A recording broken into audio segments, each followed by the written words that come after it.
muqdisho weerar lagu qaaday maqaayado ku yaala caasimadda Soomaaliya ee Muqdisho ayaa waxa lagu dilay 18 qof xalay dhaawac kale oo tiro badan ayaa la geeyay isbitaalada kooxda al-shabaab ayaa sheegatay weerarkani waxaana markii dambe goobta galay ciidanka dawladda maqaayadahani la weeraray waa kuwa casri ah oo macaamiishu ay si weyn u camiraan wararkii ugu dambeeyayna waxa inoo hayo qadka ku jira Ibrahim Maxamed Aadan Ibrahim haye عبد الرزاق تجد دمشق جود وحين نقطي سيدا إلى كلا دوان أي بي سيدا وشيغان شن يلا باتن قف شن يلا باتن قف ورقة كل شيء شن كم إذا وحي أحيان كوحي ورقة سوقاري سيدا يتبان وحي سوق ترين إلى هذا يدك كغيد كها كسرنا لوضع مقايدات الورقة بوش تريت إيو بيس هاوس labana waxa la sheegay inay ka tirsanayeen ciidamada ammaanka tira inta ka badan ayaa ku dhaawacantay oo isbitaalada kala duwan magaalada la geeyay sida ay saraakiisha caafimaadku ay BBC-da u sheegeen cabir sababka dhintay waxa kamid ahaa 3 gabdhood oo laba kamid ah halkaas hadii aan ku celiyo dadka weerarkaasi ku dhintay waxa kamid ahaa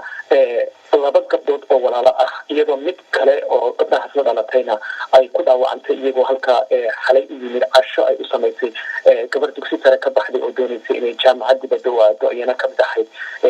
dadkii halkaasi ku dhintay goordhow ayaa soo maray halka uu qaraxu ka dhacay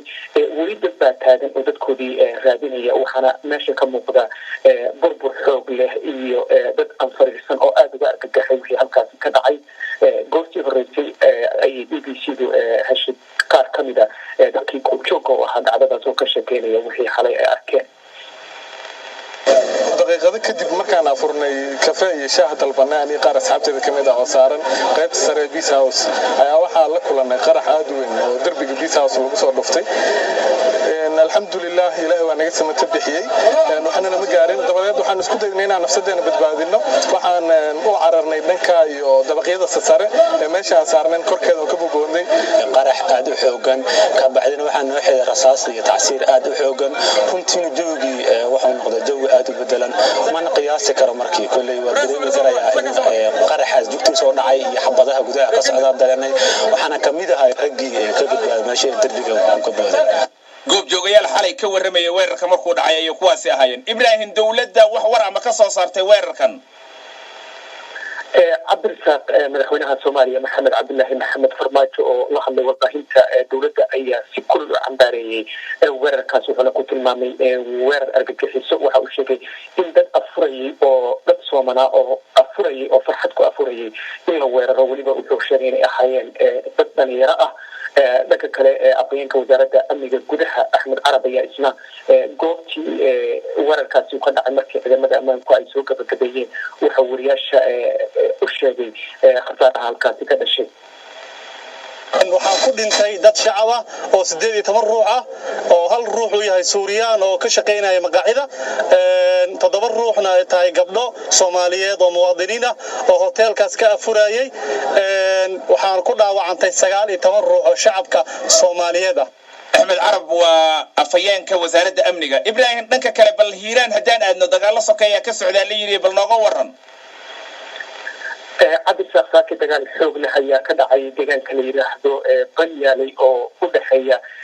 magaalooyinka Matabaan iyo Maxaas ee gobolka Hiiraan dagaalkaasi warkii ugu dambeeyay ila kala duwan waxay BBC-da u sheegeen in ugu yaraantii 10 qof ay ku dhinteen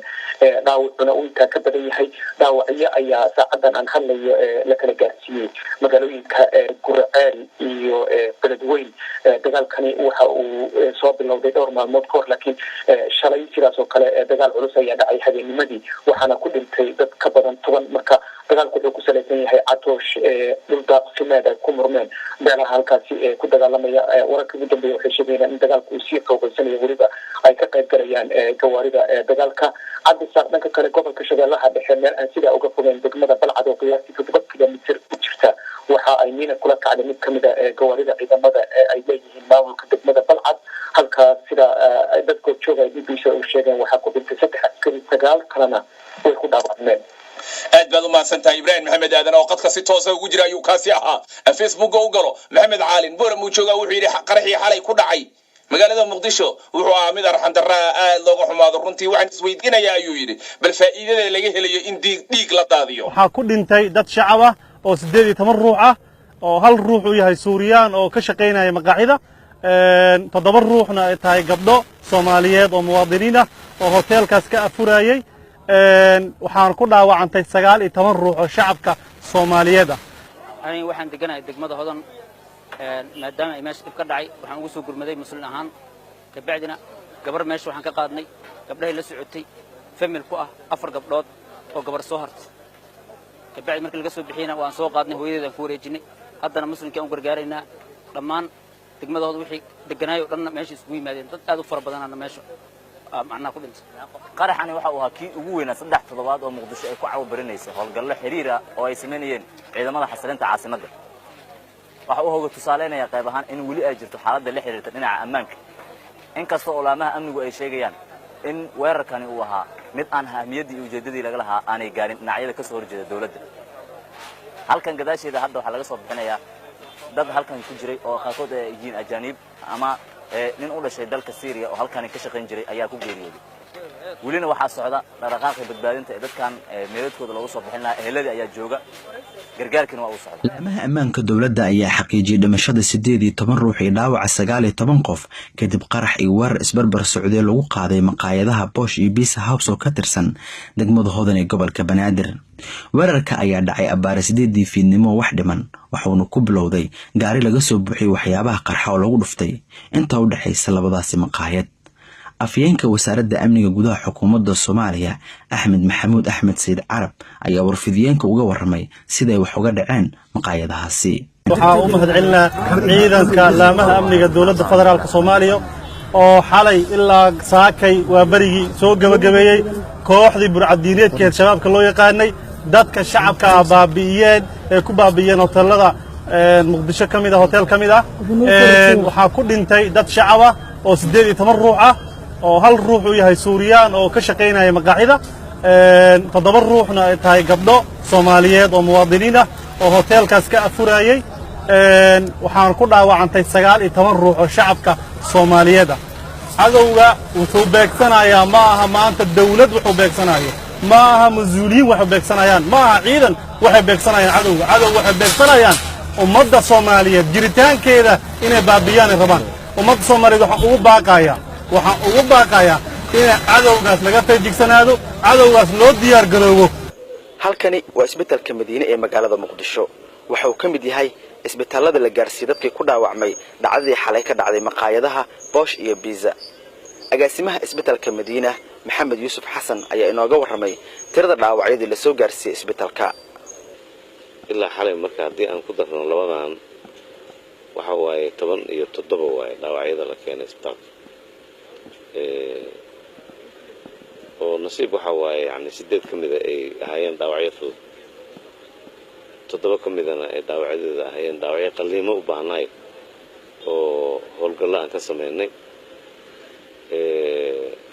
stable waa no fiican yihiin waa xaaladooda okay waaye mid kamida kuwii aan seexinaynay ayaa aad iyo aad yani dhaawaciisa si baan ay u dhaawacnay waa dhintay waxa jiro cadad oo dhimasho ah oo ayagana qaybta meedka la keenayo laakiin weli tira koob oo intay meedka yihiin ma hayno weli ugu dambeyn laamaha ammaanka dawladda federaalka Soomaaliya ayaa waxay soo gabagabeeyeen weeraradii lagu qaaday maqaayadaha Bosch iyo Pizza House oo ku yaala degmada Hodan ee gobolka Banaadir waxayna dhacdadani ku soo aaday iyadoo ciidamada ammaanka dawladda federaalka Soomaaliya ay ka wadaan howlgallo ammaanka lagu xaqiijinayo Maxamed Cabdinaasir Ayaanle Universal TV magaalada Muqdisho waa hotelka Pizza ciidanka sida gaarka ah u tababaran ee gaashaan ayaa gudaha u galay ayagoo ilaa xalay ku ilaalinaya maleeshiyaadka argagixisada halkan weerar ku soo qaaday hadda waa la safgareeyay halkan waxaana ka socday howlgal qorshaysan oo ilaa xalay ay sameynayeen ciidamada sida gaarka u tababaran ee gaashaan afurka kadib kooxda dhagarqabayaasha al-shabaab ugus halkan dadka ayaa ku afuray waxaa yaala timirtii waxaa yaala biisadii waxaa yaala cabitaankii dadkan way soomanayeen halkan ayay ku astariixayeen laakiin kooxda shahaadala dirirka al-shabaab ayaa weerar ku soo qaaday iyadoo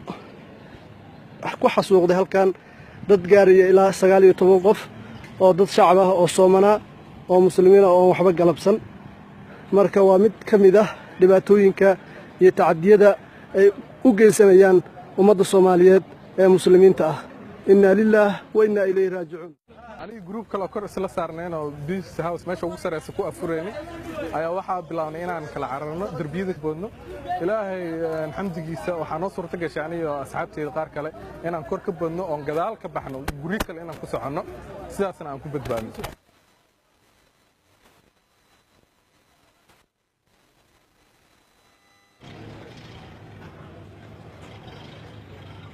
qarax aad u xoogan ka bacdina waxaa noo xidhay rasaas iyo tacsiir aad u xoogan runtiina jawgii wuxuu noqday jawi aad u bedelan mana qiyaasi karo markii kolley waa dareemi karayaa in qaraxaas jugtiisa oo dhacay iyo xabadaha gudaha ka socda dareennay waxaana ka mid ahay raggii ka badbaaday meesha ee derbiga ku ka booday